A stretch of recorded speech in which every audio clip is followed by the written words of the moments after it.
La psicología detrás de un atentado, sea cual sea la figura política involucrada, es multifacética y abarca tanto la mente de los perpetradores como el impacto en las víctimas directas, la sociedad y el propio sistema político. Los atentados políticos suelen estar impulsados por ideologías extremistas. Los individuos se radicalizan a través de un proceso que puede incluir la exposición a narrativas de agravio, la pertenencia a grupos con visiones polarizadas y la deshumanización del enemigo. La convicción de que sus acciones están moralmente justificadas y son necesarias para un bien mayor es crucial. Para muchos terroristas, la pertenencia a un grupo ofrece identidad, propósito y apoyo social, especialmente si se sienten marginados o frustrados en la sociedad.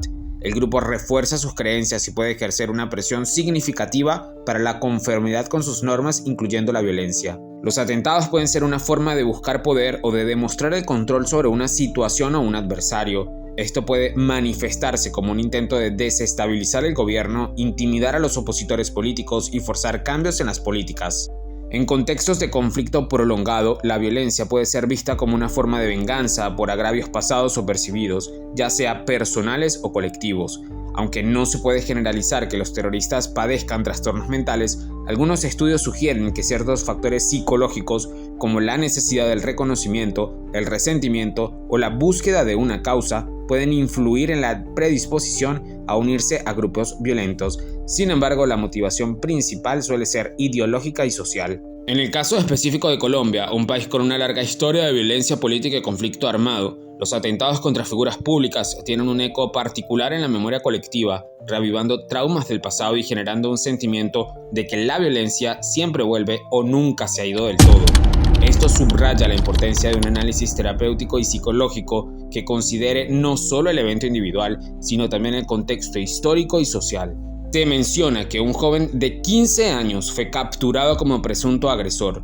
Podemos profundizar en la psicología detrás de este evento considerando tanto el acto en sí como las posibles motivaciones y el impacto de este sospechoso. La captura de un menor de edad como presunto autor de un atentado tan grave abre una serie de interrogantes complejas desde la psicología criminal y del desarrollo.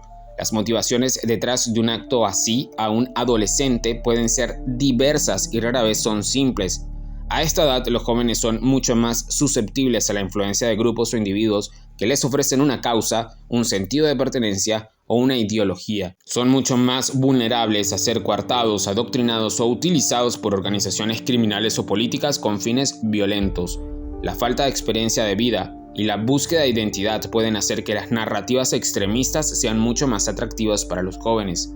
Eso no ocurre de la noche a la mañana. Implica una exposición gradual a ideas violentas, al aislamiento de otras influencias y el refuerzo de una visión dicotómica del mundo, buenos versus malos, el bien contra el mal. Es posible que el joven haya actuado bajo alguna amenaza, coacción o presión de un grupo criminal o político más grande. Sin embargo, tampoco podemos excluir ciertos criterios como los factores socioeconómicos y personales. En un país como Colombia, la pobreza, la falta de oportunidades y la exclusión social pueden generar frustración y resentimiento, haciendo que algunos jóvenes busquen en la violencia una forma de escape o de obtener reconocimiento. Haber crecido en entornos afectados por la violencia, bien sea familiar, comunitaria o política, puede desensibilizar a un individuo ante la violencia y aumentar la probabilidad de que la ejerza.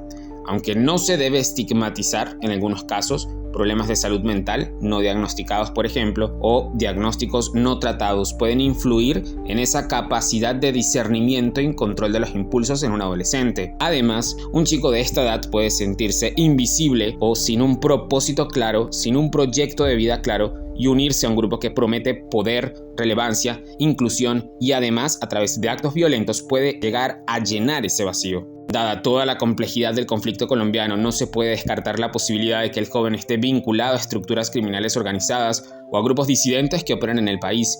Estos grupos a menudo reclutan a menores por su menor punibilidad legal y su mayor maleabilidad. Para Miguel Uribe Turbay, como figura pública y político, el atentado tiene un profundo impacto psicológico. Pudiéramos estar hablando primero de si la vida del destino decide que siga con vida. Como se mencionó anteriormente, es probable que padezca del trauma o del trastorno de estrés post-trauma. Como se mencionó anteriormente, el shock del atentado, la cercanía de la muerte y las heridas físicas podrían generar un trauma significativo. Y el TEP puede manifestarse con flashbacks, pesadillas, evitación de situaciones relacionadas, hipervigilancia y una profunda sensación de inseguridad. Un atentado de esta magnitud puede alterar también drásticamente la percepción del riesgo, la confianza en el entorno y la disposición a continuar con la vida pública. Puede generar también un debate interno sobre el valor de la causa política frente al riesgo personal y familiar. A pesar del trauma, figuras públicas que sobreviven a atentados a menudo muestran una gran resiliencia, una gran aceptación, lo que puede fortalecer aún más su determinación política o, por el contrario, llevarlos a reevaluar sus prioridades. El apoyo psicológico y social va a ser crucial para él y para toda su familia, para toda su red de apoyo.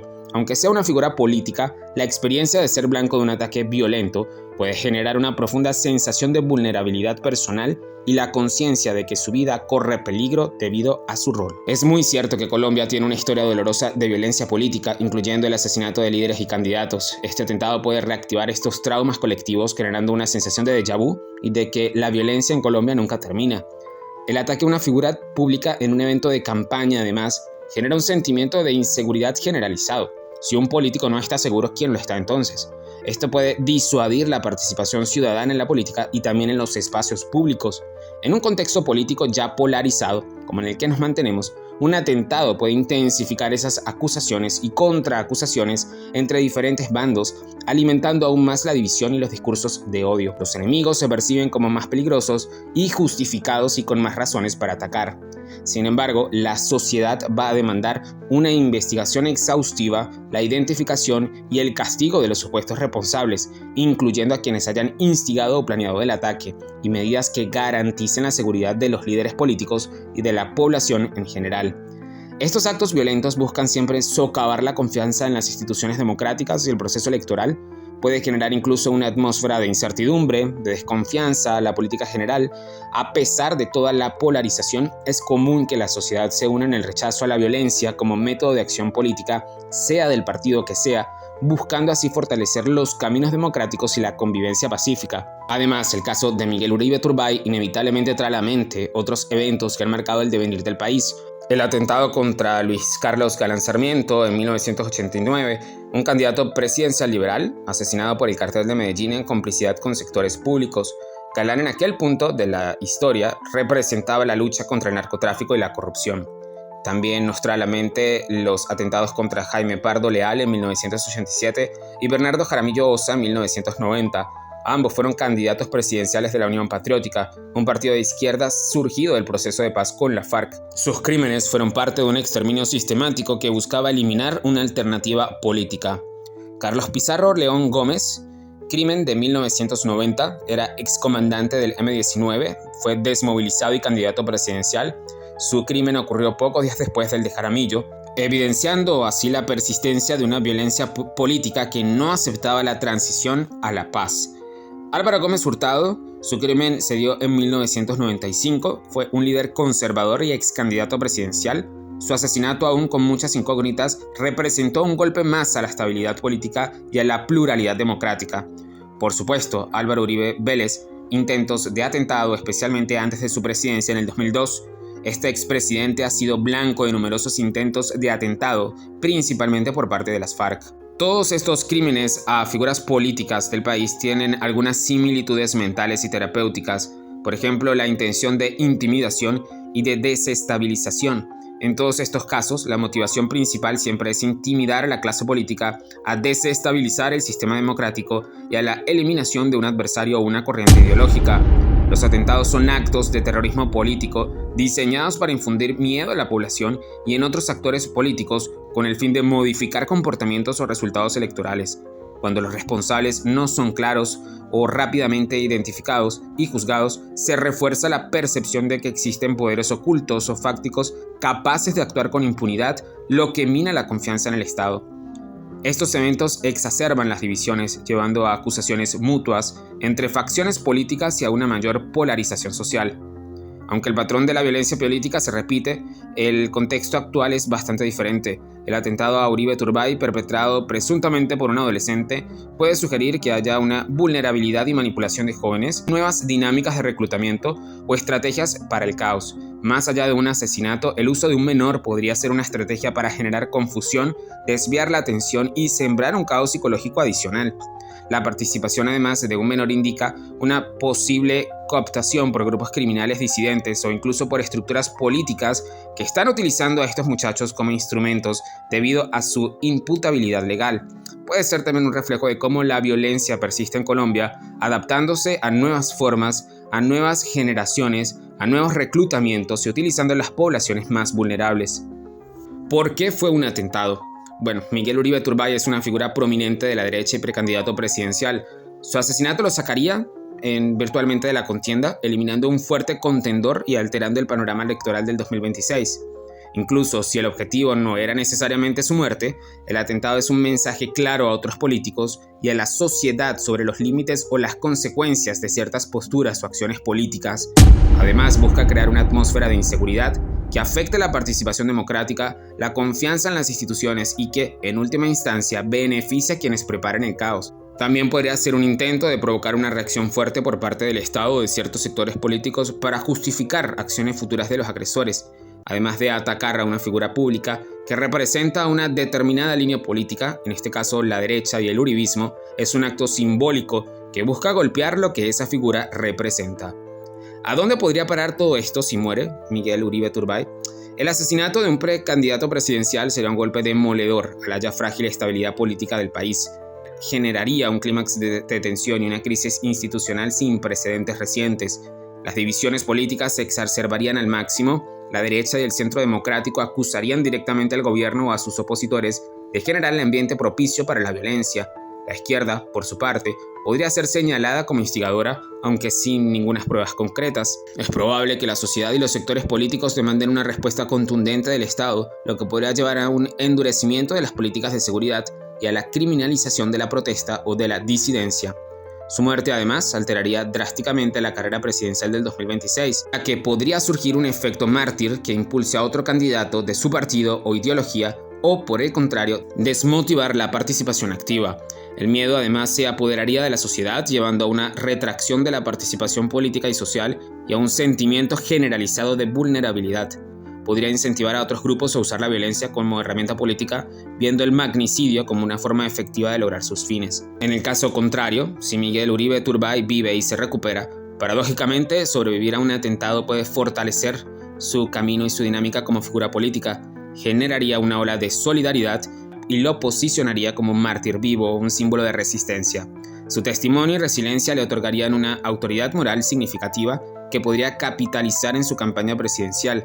La sociedad conmocionada podría ser también un llamado a la unidad y al rechazo de la violencia.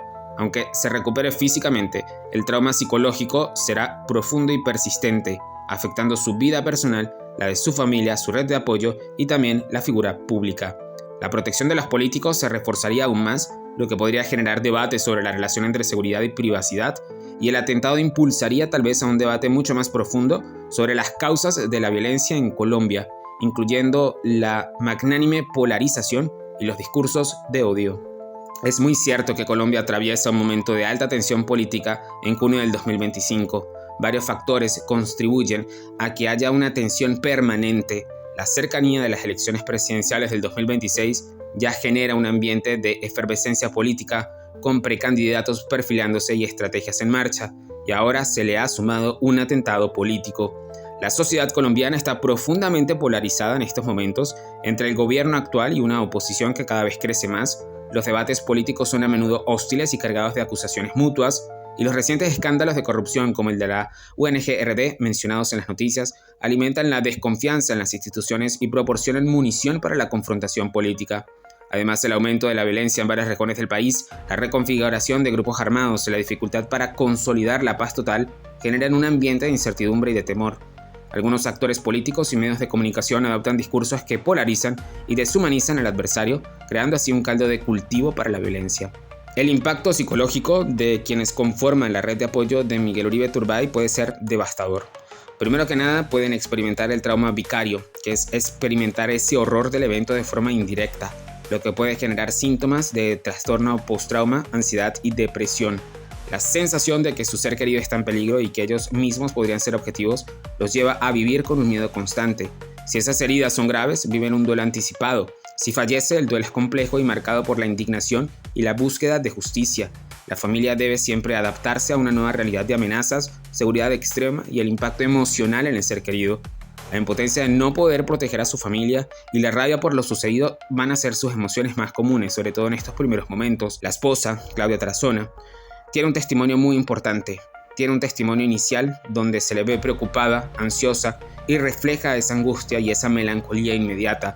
Su papel será fundamental en el apoyo a Miguel, pero también en la expresión del sentir de la familia ante un ámbito social. El momento del atentado grabado en la memoria de los testigos y posiblemente en videos es un evento caótico y traumático. Inmediatamente después de los disparos, el lenguaje corporal de la multitud sería de pánico generalizado.